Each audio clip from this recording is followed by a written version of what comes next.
Allan Kardec, o codificador do Espiritismo, se utilizou dos recursos mais modernos ao seu tempo para tornar as ideias e princípios espíritas mais acessíveis a todas as camadas da sociedade mundial, fazendo conferências, publicando livros, revistas e realizando viagens com o objetivo de alcançar o maior número de pessoas e tornar o Espiritismo conhecido e assertivo em seus fundamentos e teorias. Os missionários do cristianismo primitivo também se serviram dos meios tecnológicos disponíveis à época para a transmissão da doutrina cristã. Paulo de Tarso é o maior exemplo de transmissão de ensinamentos de forma não presencial. Suas epístolas eram dirigidas a comunidades cristãs distantes e supriam a impossibilidade de deslocamento, tanto do convertido de Damasco como dos destinatários das missivas. Além dele, inúmeros outros apóstolos fizeram uso de cartas para propagar o conhecimento da Boa Nova, caso de Pedro, Tiago, João e Judas. Tornaram-se, juntamente com as anotações dos apóstolos, que viriam a se tornar evangelhos, a base da nova doutrina. Atualmente, a evolução do alcance das redes sociais e o desenvolvimento tecnológico dos meios de comunicação possibilitam que praticamente todos os indivíduos do planeta possam se conectar em um provedor de informações ou serviços de comunicação. As atividades doutrinárias virtuais do Centro Espírita se mostram cada vez mais imprescindíveis. São muitos os exemplos de pessoas a serem favorecidas. Indivíduos com profissões que exigem viagens constantes, que cuidam de crianças ou adultos com dificuldades de locomoção, que residem em localidades desprovidas de centros espíritas, que se deparam com os congestionamentos das grandes cidades e riscos de segurança pessoal, além das populações eventualmente isoladas por força de cataclismos ou pandemias. Jesus já orientava: vós sois a luz do mundo. Não se pode esconder uma cidade edificada sobre um monte, nem se acende a candeia e se coloca debaixo do alqueire, mas do velador, e dá luz a todos os que estão na casa. Assim, resplandeça a vossa luz diante dos homens, para que vejam as vossas boas obras e glorifiquem a vosso Pai que está nos céus. Quais os limites para a dimensão virtual do Centro Espírita? Como utilizar das ferramentas modernas à nossa disposição para ampliar o espaço de trabalho das nossas instituições?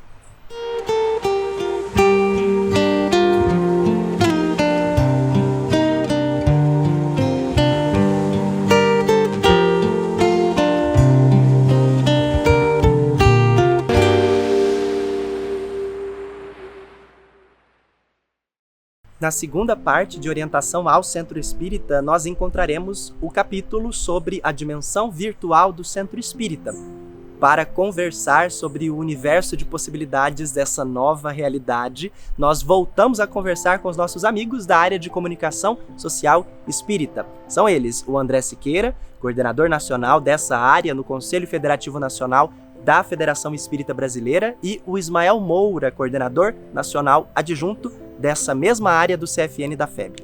Lembre-se de escanear o QR Code que aparece agora na sua tela ou acessar febnet.me/OCE para ter acesso ao material que nós fizemos referência ao longo desse episódio. Vamos juntos? Um dos aspectos mais relevantes do processo da comunicação humana é que nós aprendemos a utilizar formas simbólicas para criar linguagem e para criarmos instrumentos de comunicação. Então, o homem, enquanto indivíduo presente na realidade, ele começa a desenvolver instrumentos, ferramentas, desenvolve a linguagem falada, conta histórias, começa a inventar recursos para perpetuar as suas histórias, as suas experiências. Surgem os registros das pinturas rupestres, depois a palavra falada, o contar das histórias, as canções primordiais, os grandes mitos, a escrita, e aí nós vamos entrar numa série de desenvolvimentos de tecnologias que vão aprimorar a possibilidade do ser humano de estar presente e de transmitir as suas mensagens. Através da literatura, nós virtualizamos a presença do narrador. Se na oralidade era preciso alguém para começar a contar a história, no momento em que alguém estivesse ouvindo, a partir do momento em que nós inventamos a escrita, podemos expressar e contar histórias, apresentar ideias, desenvolver pensamentos, sem que as pessoas estivessem presentes conosco. O registro ampliou-se e, com o desenvolvimento dos recursos tecnológicos, veio o cinema, veio a possibilidade do rádio, veio a televisão, veio a facilidade de gravar esses recursos, às vezes muito caros pelos elementos que reclamavam, mas com a popularização do conhecimento e o barateamento das tecnologias, ganhamos uma era diferente. E o impacto das tecnologias sobre a sociedade e sobre os meios de comunicação mudou a configuração das sociedades de tal modo que quando, no ano de 2000, nós tivemos a grande pandemia mundial que reclamou uma atenção sanitária para que ficássemos em casa, nós redescobrimos o uso e o emprego de tecnologias que já estavam disponíveis desde a década de 90, mas que ainda não estavam facilmente aplicadas, porque não víamos o modo como usar. Com o Centro Espírita não foi diferente. De uma hora para outra, as instituições espíritas, por motivos de saúde, precisaram ver-se fechadas, e nós aprendemos que era possível fazer palestras utilizando os recursos da virtualidade. Descobrimos que era possível estabelecer o diálogo fraterno utilizando canais de videoconferência. Descobrimos a oportunidade das comunicações instantâneas para discutir assuntos, fazermos reuniões virtuais, e por isso a nova edição do documento Orientação ao Centro Espírita dedicou um capítulo especial para pensarmos sobre a dimensão virtual do Centro Espírita. Uma dimensão que deve levar em consideração as peculiaridades do meio e que precisa ter critérios para a transposição de atividades. Por quê? Usando os instrumentos virtuais, nós podemos criar a divulgação de ideias abstratas, mas ainda não podemos implementar no virtual aquelas atividades que reclamam transferências físicas. Por exemplo, não podemos fazer uma distribuição virtual de cestas para aqueles que estão passando necessidades no campo da alimentação. Não podemos fazer entregas de conteúdos virtuais sem que haja um ponto de contato físico, e isso estabelece uma espécie de uma regra para as atividades. As atividades que exigem a entrega de coisas físicas ou que mereçam a presença do indivíduo para uma colaboração, uma continuação de atividades, de recursos, elas são inadequadas para o campo virtual. Mas todas aquelas em que é possível debater as ideias, é possível trazer conteúdos, é possível disseminar elementos, podem ser utilizadas, aspectos virtuais, mas com um certo cuidado.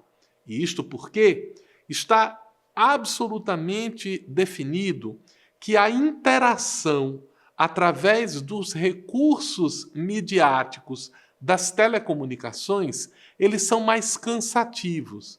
Então a gente consegue acompanhar bem, por exemplo, uma palestra entre 15 e 30 minutos. Mas quando a gente põe elementos muito extensos de conteúdo, nos cansamos mais do que quando estávamos presencialmente. As reuniões virtuais tendem a ser mais objetivas porque nós precisamos de maior foco e de maior atenção. Então, esses são cuidados que precisam fazer parte das atividades quando nós desenvolvemos essas ações no campo da virtualidade. E não podemos prescindir de alguns cuidados quando do desenvolvimento das atividades virtuais, da preparação, do planejamento, da verificação dos instrumentos, da disponibilidade, do canal de comunicação disponível, dos aparelhos de telecomunicação funcionando, da iluminação, da qualidade sonora, para proporcionarmos, através dos elementos que são construídos, a adequada experiência sensorial. É muito ruim se nós estamos ouvindo uma palestra virtual e não conseguimos perceber o som, porque tem chiado, porque o volume fica aumentando e diminuindo. É necessário que a gente tenha cuidados muito peculiares com os instrumentos que são utilizados para proporcionar a virtualidade. Se vamos fazer uma reunião virtual em que as pessoas vão participar, que tenhamos o cuidado de distribuir a pauta, de elencar o tema, de estabelecer horários de início e de fim das atividades, de modo que todos se possam programar para a participação nas atividades e termos a necessária preparação, seja de temas, seja de recursos, seja de agendas. Além disso, o fato de nós estarmos participando de uma atividade virtual não nos exime do cuidado com a preparação íntima, a prece, o estabelecimento de um ambiente vibratório adequado para recebermos aqueles que chegam, mesmo na nossa sala virtual, a cordialidade, o acolhimento, o ambiente propício para o diálogo fraterno, para a saudação. Então podemos transpor para a dimensão da virtualidade boas práticas que já temos dentro do exercício das ações da Casa Espírita. Uma boa recepção. Abrimos a nossa sala e saudamos as pessoas que estão na sala virtual. Saudamos as pessoas que se dispõem a estar conosco. Fazemos uma preparação com uma boa leitura, com uma prece adequada e desenvolvemos as atividades em clima de respeito. É importante estarmos atentos não apenas com a execução das tarefas, mas também com a participação. Porque às vezes vamos participar da atividade virtual e deixamos o microfone ligado, captando alguns sons do ambiente que estão atrapalhando os outros quando não é a nossa vez de estarmos nos manifestando. A câmera, com cuidado de mantê-la aberta apenas quando for imprescindível a nossa exposição. Alguns cuidados que deveremos ter em não começar falando de maneira concorrente, mas utilizar os instrumentos para pedir a palavra, para termos a palavra concedida, iniciarmos a nossa manifestação. Cuidado com o uso do tempo necessário para que não nos estendamos além do necessário nas considerações.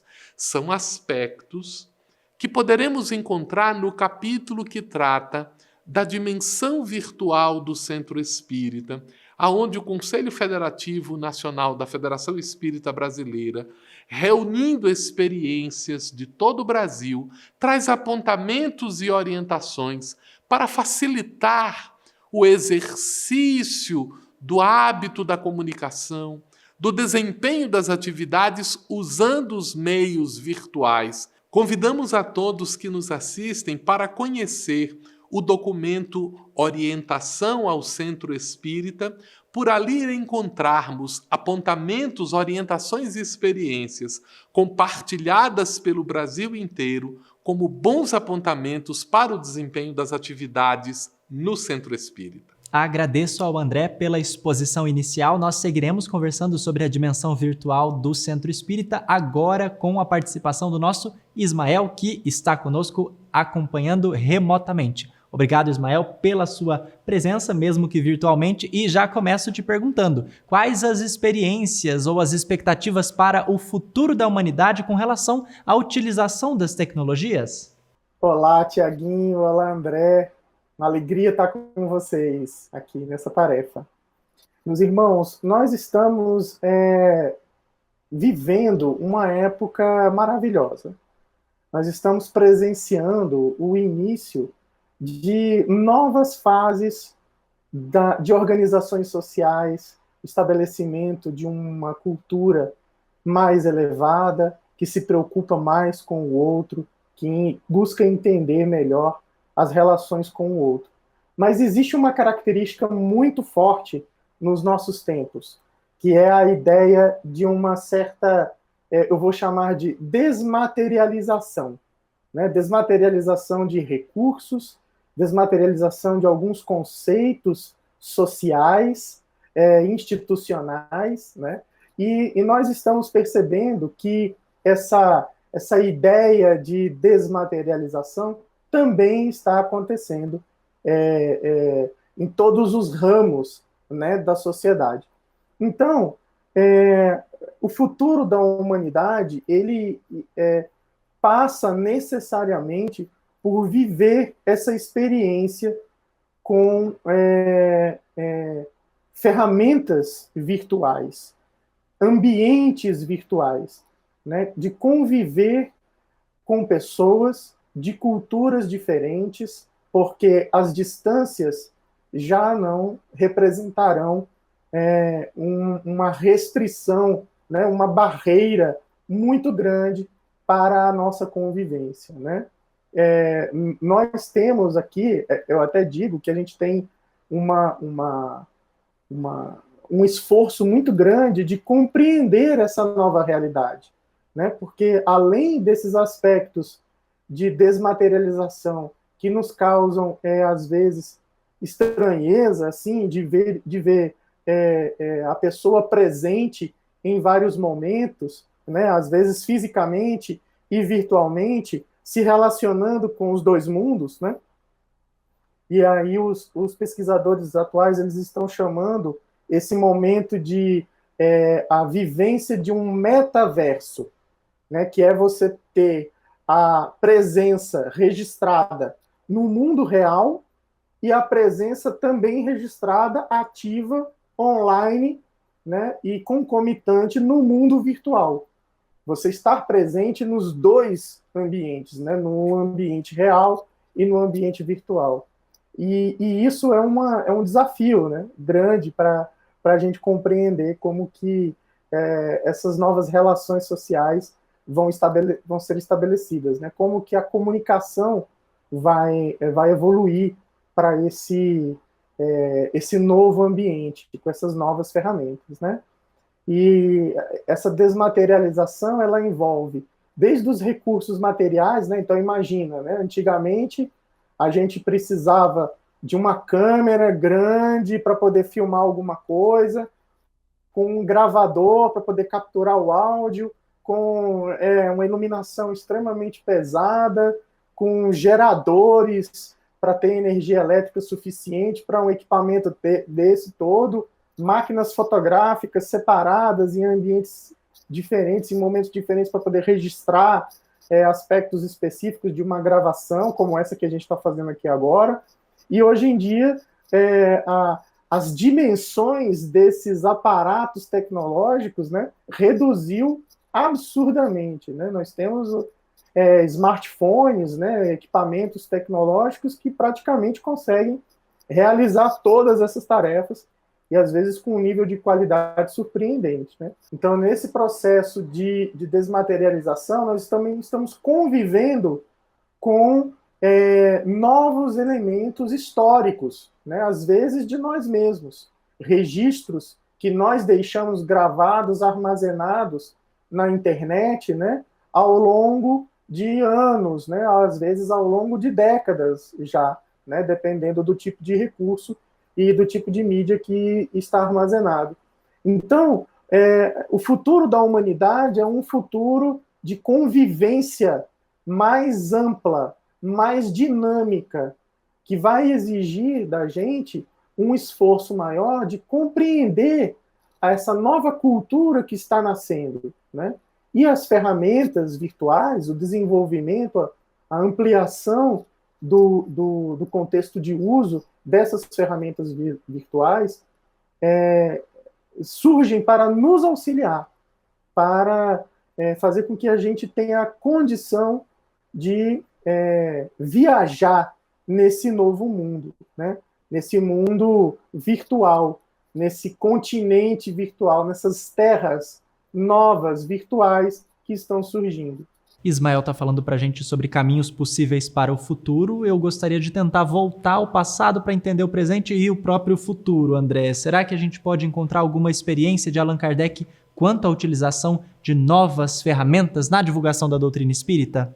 Tiago, veja que quando Allan Kardec ele começa a fazer uso da imprensa como um instrumento de divulgação, à época era o grande instrumento de comunicação que podia alcançar pessoas de uma maneira mais abrangente, Allan Kardec, então, ele se preocupa, desde os primórdios da codificação, em privilegiar a psicografia como um mecanismo de comunicação com os espíritos que permite o registro da informação e uma avaliação, uma apreciação posterior. Ele tem a preocupação de estruturar o pensamento espírita na forma de uma obra literária, a codificação espírita, e ele tem o cuidado de desenvolver na revista espírita correspondências, artigos, apreciações literárias. Então, Allan Kardec deve ser reconhecido como alguém que soube utilizar muito bem os elementos virtuais da sua época para proporcionar-nos um maior entendimento do que é a doutrina espírita e de como nós deveremos trabalhar na sua divulgação. Nós temos aqui, então, a importância da utilização das ferramentas, alguns caminhos possíveis de entendimento do passado, do presente e para o futuro. Eu gostaria de voltar um pouquinho atrás numa questão mais essencial e entender por que estender a abrangência do Centro Espírita para esse ambiente virtual. Por qual razão, Ismael? Uma noção de presença, né, Tiaguinho? Nós, nesse processo de desmaterialização e de criação de ambientes virtuais, que a gente se referiu agora há pouco, o que aconteceu, especialmente após os episódios da pandemia de 2020, foi um transbordar, né? Os muros, os limites das instituições, eles deixaram de existir fortemente relacionados no ambiente virtual e passaram a se interconectar, né? Então, a casa espírita transbordou dos seus limites físicos para as nossas casas, né? Para os nossos momentos de reflexão mais íntimo, para aquele momento em que a gente está realizando uma tarefa mais corriqueira, né, mais braçal, e aí eu coloco lá o meu podcast, né, ou aquela live que está gravada, ou aquela palestra que está gravada lá no YouTube, e começo a refletir sobre aquilo. Então, eu deixo de ter aqueles horários específicos para acontecer, né, uma determinada atividade de palestra, de divulgação, de estudo da doutrina espírita dentro de um centro, e esse momento pode acontecer em qualquer instante do meu dia, né? Ao mesmo tempo, isso muda completamente a forma como eu me relaciono com esses conhecimentos, com esses conteúdos, né? Quem sabe a gente não pode estar vivenciando essa nova forma de estudar e de compreender os elementos da doutrina espírita nos mais diversos casos, né, da nossa vida, né? Assim, às vezes a gente pode estar lá no ambiente de trabalho, compenetrado, realizando uma tarefa, escutando uma palestra, né? E esse momento ele possa nos dar a oportunidade de construir relações melhores, mais fraternas com os nossos colegas de trabalho, né? Em casa, o centro espírita estando dentro de casa, né, ou às vezes no bolso, ele pode criar condições para que nós efetivamente tenhamos atitudes melhores com os membros de nossa família, na compreensão da nossa realidade, né, na construção de novas relações com os nossos irmãos, com os nossos pais, com os nossos maridos, nossas esposas, com as pessoas que estão conosco no dia a dia, né, os nossos filhos e assim por diante. Esse aspecto da abrangência do centro espírita para o ambiente virtual, ele na verdade, a dimensão de uma nova relação com a nossa espiritualidade, né? As pessoas, elas estão presentes nesse mundo virtual, nessas novas terras, né? E assim o centro espírita, ele pode oferecer essa guarida, né, nesse ambiente espiritual. Ele pode oferecer esse lugar de estudo, de consolo, de observação, de leis morais, de entendimento dessa moralidade, dessa espiritualidade, de uma maneira mais ampla, mais presente e bem mais forte. Excelente, Ismael. Deixa eu aproveitar então o gancho de todas essas possibilidades que você está listando para a gente para perguntar para o André sobre a relação entre essas atividades, aquelas desenvolvidas presencialmente e as virtuais. Qual deve ser a relação entre essas duas possibilidades? Uma deve se sobrepor à outra? Precisamos pensar que são dimensões diferentes. Então eu tenho a dimensão física do centro espírita, que vai nos proporcionar experiências de sincronia, de encontro, de convivência, de aprendizado colaborativo durante o estar um com o outro e que nos traz mecanismos de comunicação que são mais sofisticados do que aqueles filtrados pelo elemento virtual. Então é importante que a gente observe que quando nós estamos ouvindo uma palestra virtual, nós não conseguimos fazer a leitura corporal completa, porque eu só estou vendo o rosto, eu não estou vendo o gesto, não estou vendo a mão. Então, a comunicação virtual, ela é uma comunicação na qual ela perde elementos de comunicação. Ela ganha em outros elementos, ela ganha em elementos de foco, ela ganha em elementos de objetividade.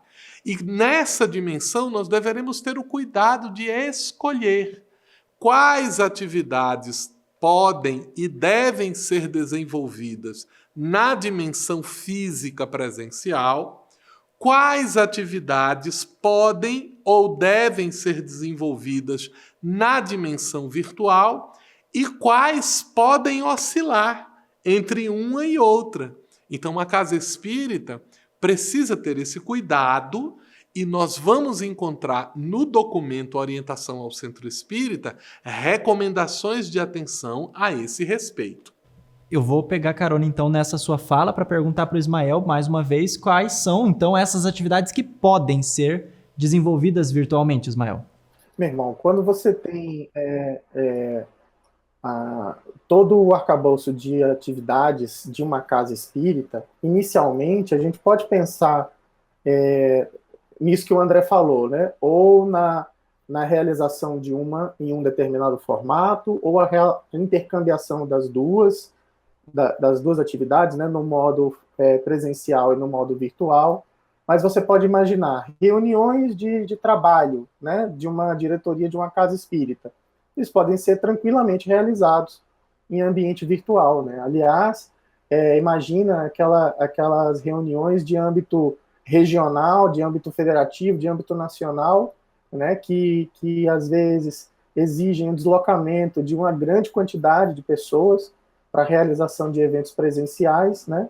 E esses eventos, eles são muito importantes, eles continuam sendo muito importantes para a dinamização, para a construção da visão do movimento espírita no âmbito geral, mas para aquelas reuniões ordinárias, para aquelas reuniões que nós temos um conjunto de tarefas já definidas e que ocorrem de maneira periódica, às vezes mensalmente, né, ou, sei lá, bimestralmente, isso pode ser realizado em ambiente virtual. Né? Essa é uma reunião de trabalho que pode ser realizada em ambiente virtual. Outro aspecto é os estudos, né? Então, as obras de estudo, do estudo sistematizado, do estudo avançado da doutrina espírita, das obras básicas, né? As atividades de evangelização também podem ser realizadas. É claro que existe aí um cuidado de formato, né? Para um estudo adulto ou para um estudo infanto-juvenil. Existem algumas adaptações que precisam ser feitas, do ponto de vista de duração, do ponto de vista de conteúdos veiculados, da interação com o público, né? O atendimento fraterno também pode ser realizado de forma virtual, né? Existem, inclusive, elementos de ganho nesse sentido, né? Porque, às vezes, uma pessoa ela pode se sentir mais constrangida de comparecer fisicamente a uma casa espírita, né, por vergonha, por remorso, por se sentir culpada em determinado aspecto, e numa reunião virtual de atendimento fraterno, ela pode receber aquele acolhimento, ela pode receber aquele ombro, né, para ser escutada, sem que esses elementos, né, de presença possam constranger a pessoa. É claro que, nesse caso, é importante a gente observar a legislação de confidencialidade, né, de cada instituição, de cada região. Né? Então, existem aí, obviamente, aspectos legais que precisam ser observados. Reuniões de irradiação e de prece, elas podem ser realizadas também. As palestras, que hoje em dia a gente chama de lives, né, elas quase que são predominantemente virtuais, né? Talvez a gente possa ter aí transmissões de palestras pelo rádio, né, pelos canais de rádio convencionais, ou palestras em emissoras de televisão com um formato mais convencional. Isso pode acontecer ainda dessa forma, mas eu acho que praticamente todas as palestras, elas interativas, né, elas são no formato de live, né? Seminários, encontros de capacitação, encontros de confraternização podem ser realizados também no ambiente virtual. Então, essa é uma forma de abordagem, um jeito de estar presente e de participar do movimento federativo dentro de uma casa espírita de uma maneira muito ampla. Bom, eu acho que faz muito sentido isso que Ismael está colocando. Gostaria muito de ouvir o seu complemento a esse respeito. São muitas as possibilidades, né, André? Nós precisamos estar atentos com algumas características que o instrumento virtual ele não é um meio adequado. Então, vejam, se eu preciso falar, eu tenho um processo em que eu posso transmitir a voz. Se eu preciso olhar, eu tenho um instrumento para fazer isso. Mas se eu preciso abraçar, eu não tenho. Se eu preciso desenvolver atividades motoras, eu não tenho. Então, é preciso respeitar os limites da tecnologia no desempenho de atividades. Há uma dificuldade, isso nós estamos vendo no campo da comunicação educativa, em desenvolver atividades motoras com as crianças, porque o ambiente virtual ele não é propício para esse tipo de atividade. Desenvolver atividades exploratórias em que a gente sai em conjunto para fazer coisas e que o elemento virtual tem as suas restrições.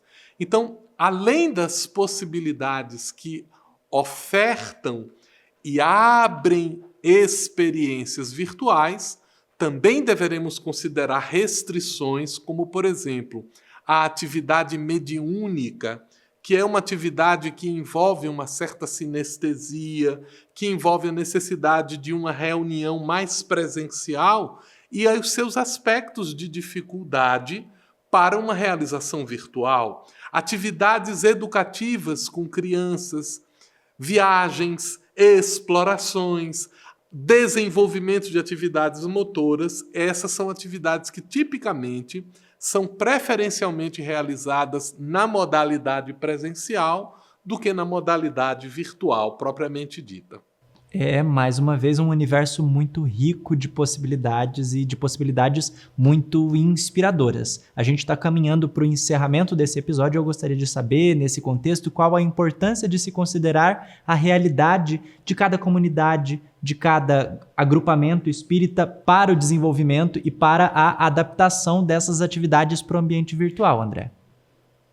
Paulo tem uma frase muito interessante quando ele diz assim: se nós oramos num idioma que as pessoas não entendem, isso não é aproveitável para ninguém. Então, no caso das atividades virtuais, nós deveremos considerar se o público ao qual nós nos dirigimos tem o acesso adequado para aquele recurso virtual. Precisamos identificar a linguagem que nós estamos utilizando para saber se ela é compatível com aquele público a quem nós estamos falando.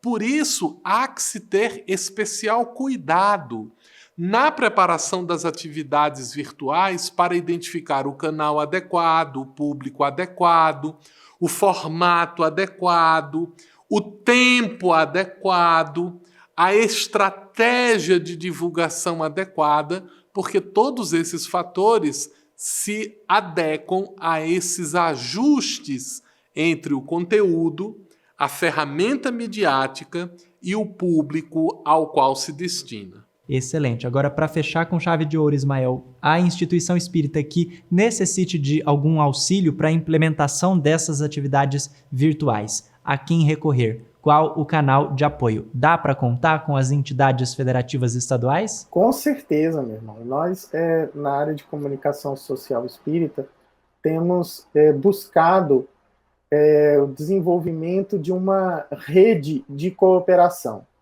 Então, a gente pode imaginar que existem pessoas pensando a área de comunicação dentro de cada federativa, equipes formadas para se coletar informações, fazer pesquisas, fazer as divulgações e dar, principalmente, as orientações para que uma casa espírita possa desenvolver as suas atividades nesse continente virtual, né? Então, além das entidades federativas, nós temos as áreas regionais, ou seja, os grupos de federativas estaduais que entendem o contexto cultural de sua região geográfica, as formas como a divulgação elas alcançam de maneira mais efetiva os públicos daquela região. Então, esse entendimento sobre a região, especialmente aqui no Brasil, né, que é um país de dimensões continentais, ele é muito importante para que a gente possa entender como que esses elementos da comunicação funcionam dentro de cada contexto cultural e regional, né? Então, existe uma rede de entidades de comunicação. Cada federativa possui a sua área de comunicação, equipes formadas para pensar a comunicação no seu estado. Os estados se organizam em regiões para pensar a cultura e a comunicação dentro de um contexto mais regional. E aqui no âmbito do CFN, do Conselho Federativo Nacional da Federação Espírita Brasileira, nós temos a área de comunicação social espírita do CFN, que, de uma certa forma, organiza e tenta entender todos os elementos culturais, regionais e desses aspectos da comunicação que ocorrem dentro do Brasil. Então, as atividades, elas são desenvolvidas seguindo as orientações que são buscadas em todas as regiões do Brasil, para que a gente possa ter uma dimensão nacional desse esforço que é a área de comunicação social. E como que a gente pode contribuir, que orientações são essas que possam melhorar ainda mais as nossas relações, a nossa comunicação institucional. Então, as casas espíritas possuem esse apoio regional, às vezes micro-regional, né, dentro de estados que são muito grandes, que se organizam em contextos micro-regionais, depois nas próprias entidades federativas, e assim vai escalando, né, em âmbito geográfico até o Conselho Federativo Nacional e o Conselho Espírita Internacional, né, no caso do planeta Terra. Então, eu acho que é um melhor canal, buscar, a Casa Espírita buscar a sua federativa. Né? É óbvio, né, meu irmão, que quando você já tem o contato com outras casas espíritas, que já seguem boas práticas, que estão conscientes desse papel, da importância desse papel, nós podemos também conversar com casas espíritas que já têm alguma experiência, que já têm uma forma de construção para isso. Mas a recomendação é que as casas espíritas que precisem de auxílio busquem as entidades federativas, as federativas de seus estados. Excelentes canais de apoio. Eu agradeço ao Ismael, ao André pela participação, pela disponibilidade e a você que nos acompanhou em mais esse episódio. Lembro que você pode apontar o seu celular para esse QR Code que está aparecendo na sua tela ou visitar febnet.me/OCE para fazer download gratuito de Orientação ao Centro Espírita e outros documentos e materiais úteis que nós fizemos referência ao longo dessa nossa jornada. Na semana que vem, acompanhe conosco um episódio especial sobre a unificação do movimento espírita. Nos vemos por aqui. Até lá!